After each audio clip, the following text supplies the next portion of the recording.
Come on, man.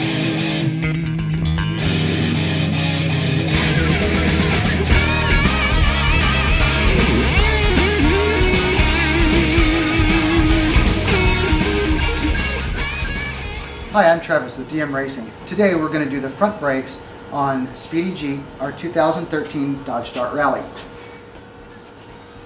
So first we're going to crack the lug bolts loose, then we'll get the car jacked up and go from there.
Okay, first we're going to remove the caliper guide pin bolts, the 14mm hex, and we only want to turn the bolt. We don't want to turn the pin itself, which goes through here, so we're going to use a wrench to hold on to it, keep it from rotating.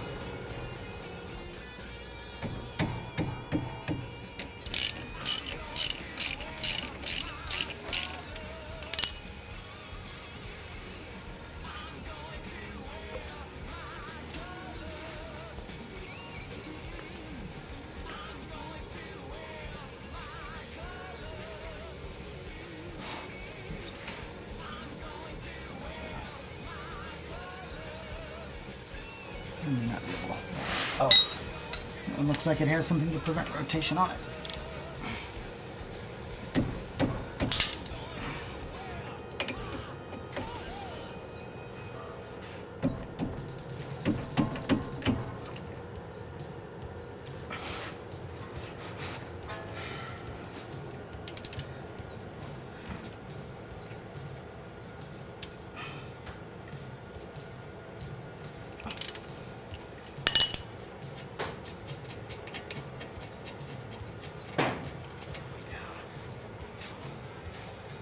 Alright, with the pins removed, or the pin bolts removed, we can now hold the caliper up out of the way so we can do other work.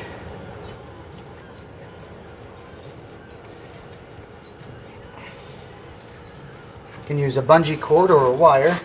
The important thing is just to make sure that you don't hang the caliper's weight on the rubber brake hose, put stress on it.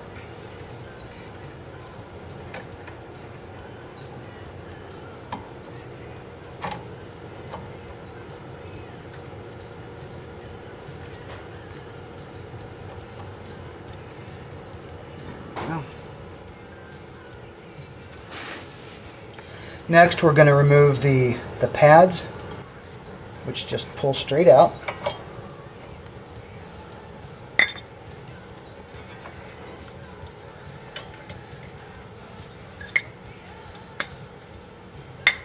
And then the caliper adapter. Alright, with the caliper out of the way, now we'll go ahead and get these bolts here loose. Those are the caliper adapter bracket bolts.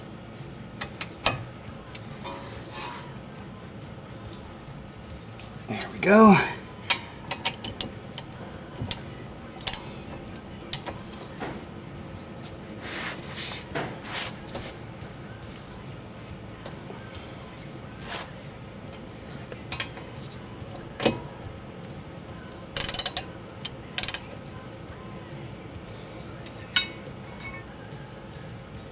These are tightened with a pretty hefty amount of torque, so it might take a little bit of work to get them off.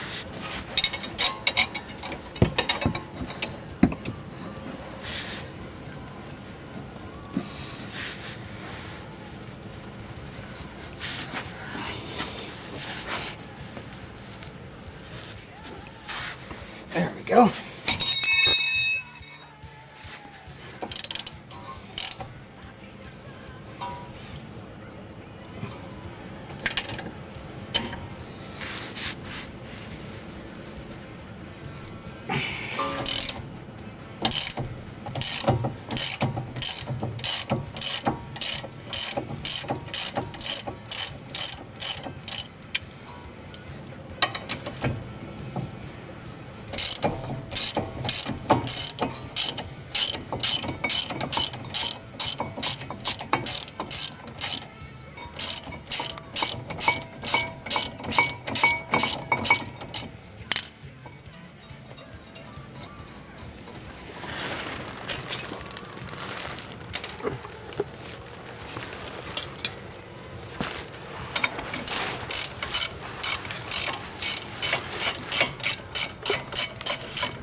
And then just set the caliper adapter bracket aside.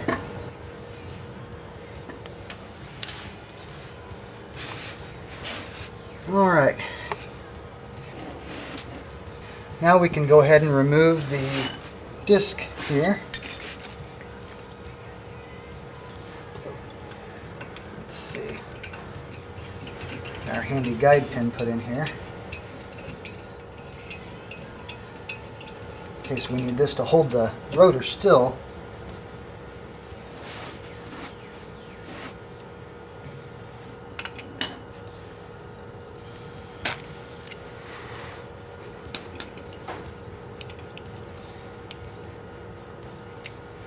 And find our 5mm. Yep.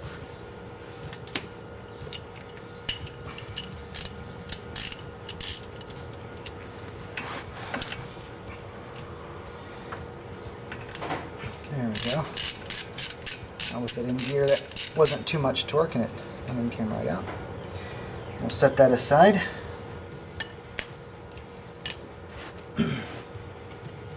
And if the brake rotor doesn't want to just slide off, which it probably won't if it's been on there for quite a few miles, then you may need to tap it with a hammer to get it to come off. Just make sure you don't bang up your dust shield here.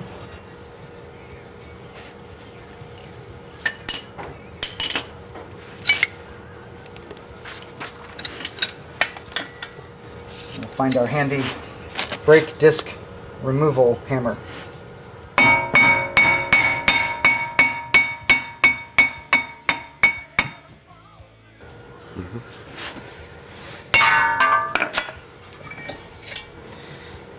Alright, now because that was froze on there pretty good and it took more hits than I was going to bother to show, we're going to put a little bit of grease on the inside of the new rotors. That way that mating surface won't get all rusted together, cold weld itself. That will slide that out of the way. And I think we'll just go ahead and leave this in here for right now. Might be kind of handy to have. So the next step is to remove the dust shield. It's just, let's see, 3 screws, 1, 2, 3, and then we'll go ahead and put the lightweight DM racing shield in its place.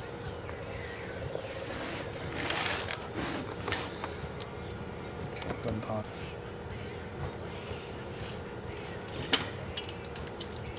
And to remove those, it's a standard 10mm hex.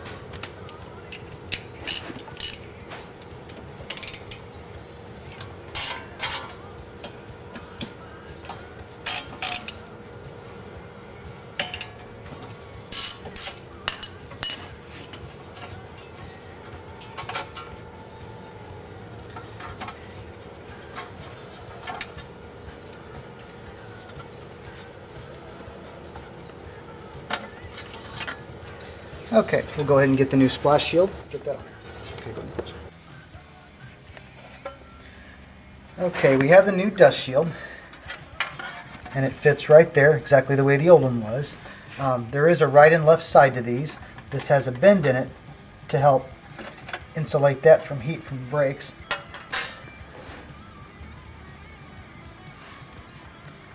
So we're going to put a small dab of grease on each of those screws, and that will just help so that they don't seize into the aluminum casting there.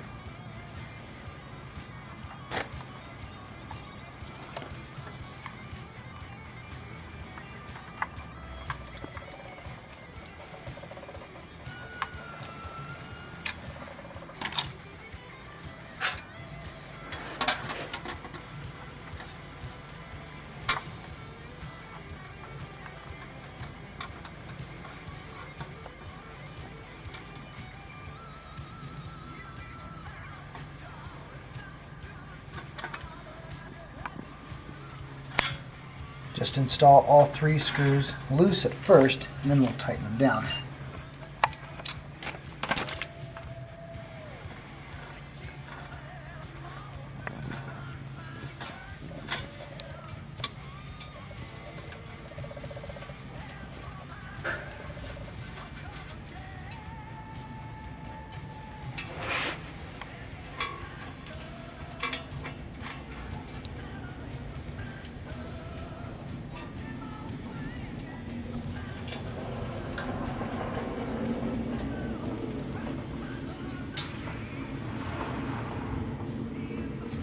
There we go. Now the dust shield is on.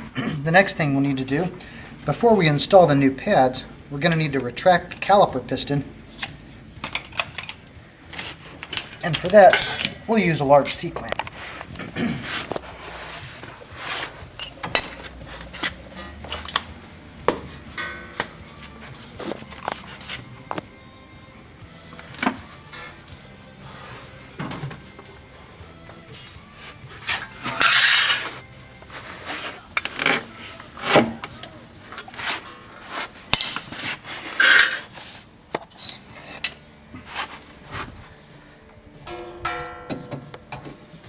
Looks like I need to bring that in quite a bit.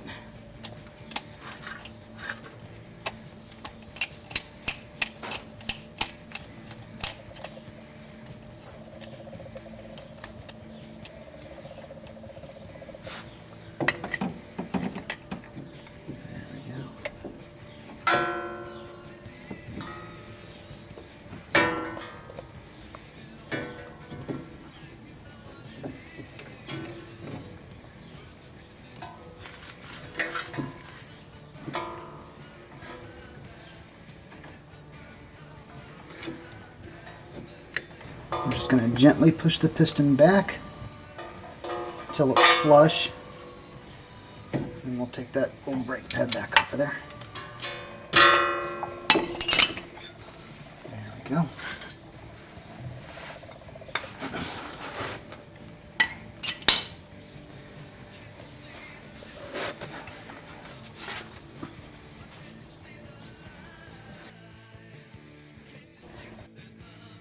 Before we start putting the assembly back together, I'm going to take this off for just a moment and clean the surface of this just a little bit. Get any rust or grime that's on there off. And I'm also going to put a little bit of grease on the surface of this too, where we can see the surface was rusty and why it was so difficult to get that old rotor off of there.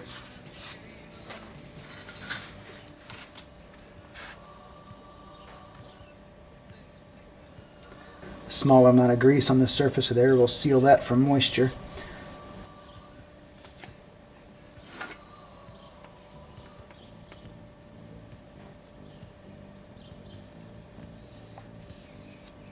go.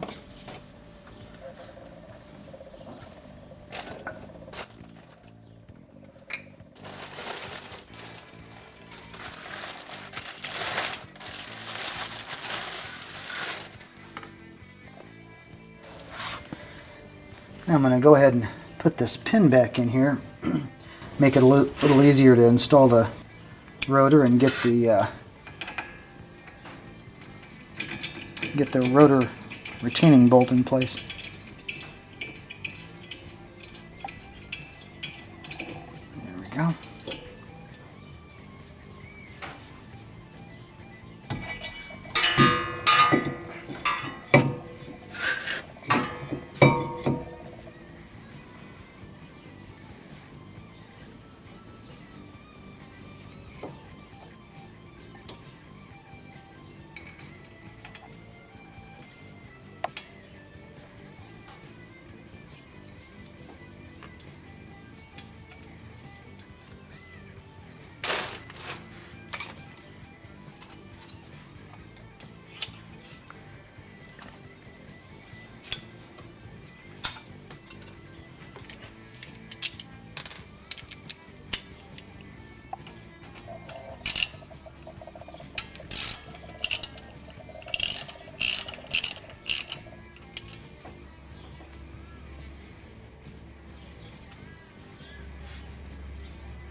About 177 inch-pounds will do it.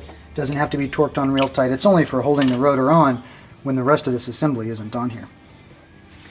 Okay, so now with that out of the way, we'll go ahead and get the caliper adapter bracket back on so we can get the new pads in place.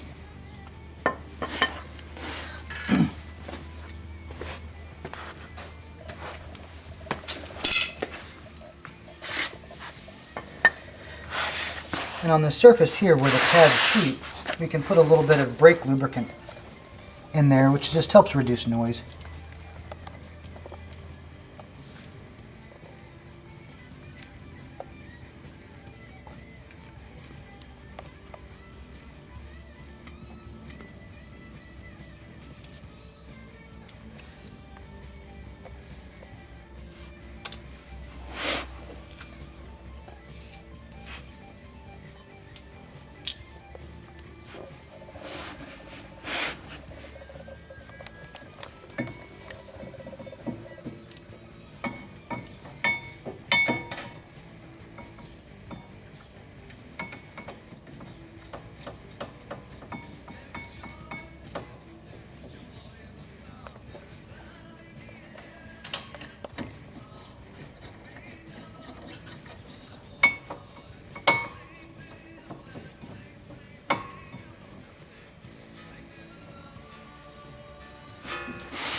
These bolts here are pretty hefty. They need to be on there about 120 foot-pounds.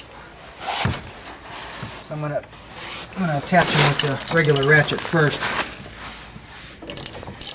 and then we'll come back with a torch.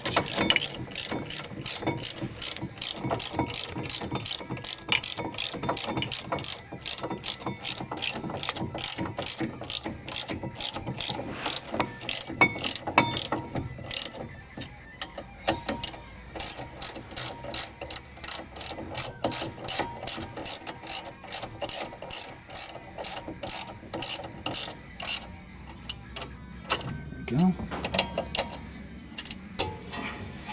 And I'll use a larger ratchet to finish tightening that up.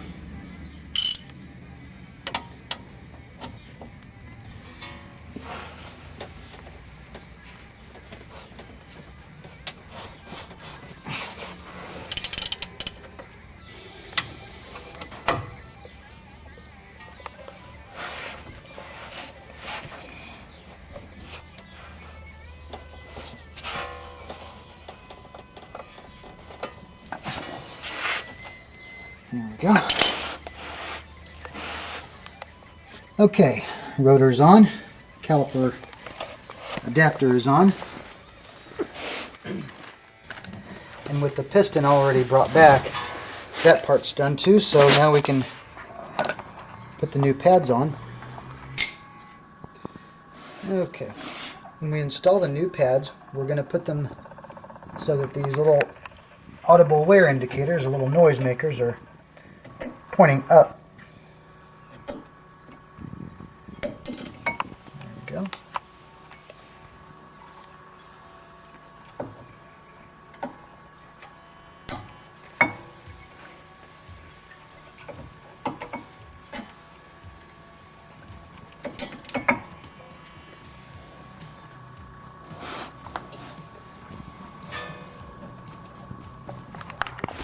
And we can bring the caliper back into place.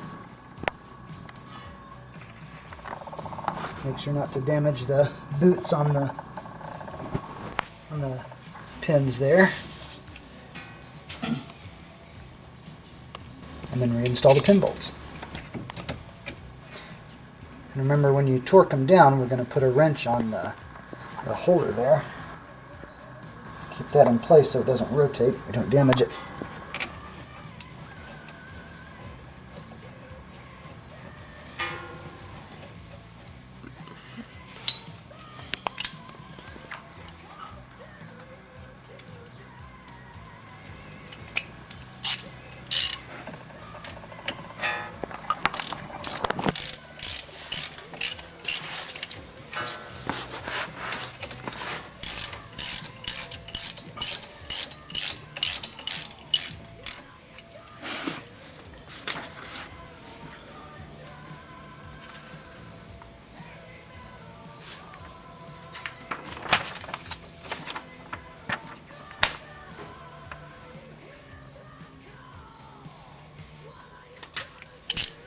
The pin bolts tighten to about 26 foot-pounds.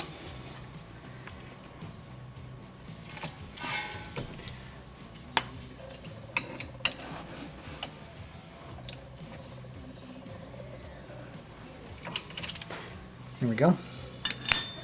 Now we'll go ahead and remove the wire I had here for pulling the caliper out of the way. Check the installation, make sure everything looks like it's good. Now we can go ahead and put the wheel back on.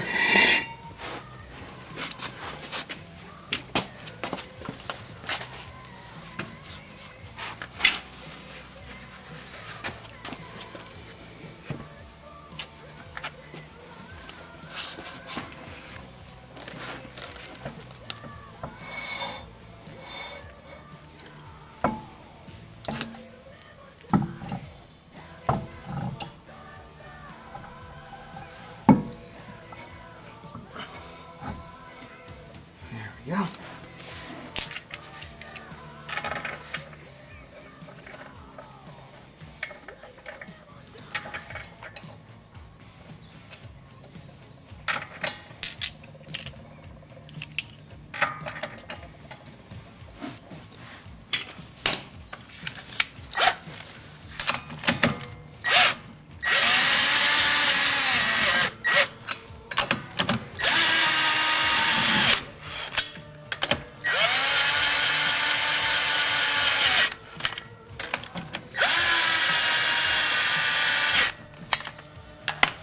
And then to easily remove the guide pin, just put the hairpin back through it and unscrew it.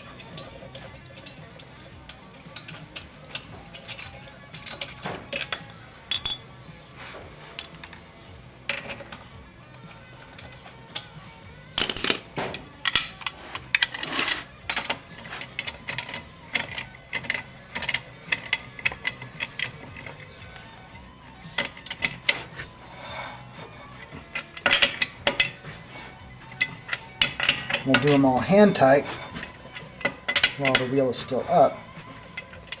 And then we'll finish torquing them down with the weight of the car back on the wheel.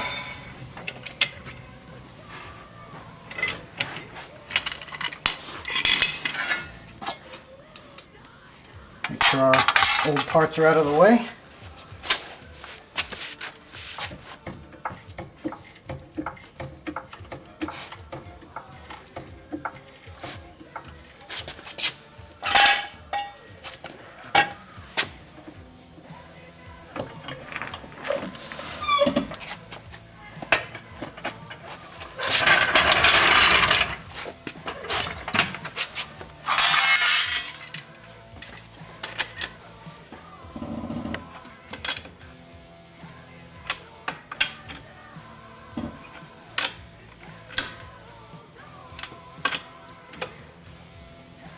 So after you've torqued them down in the star pattern, take the car for a short low-speed test drive. Make sure to pump the brakes plenty of times to get the pads to seat properly, and come back, check for any unusual wear or any noise that's out of the ordinary, and everything looks good, then you're done.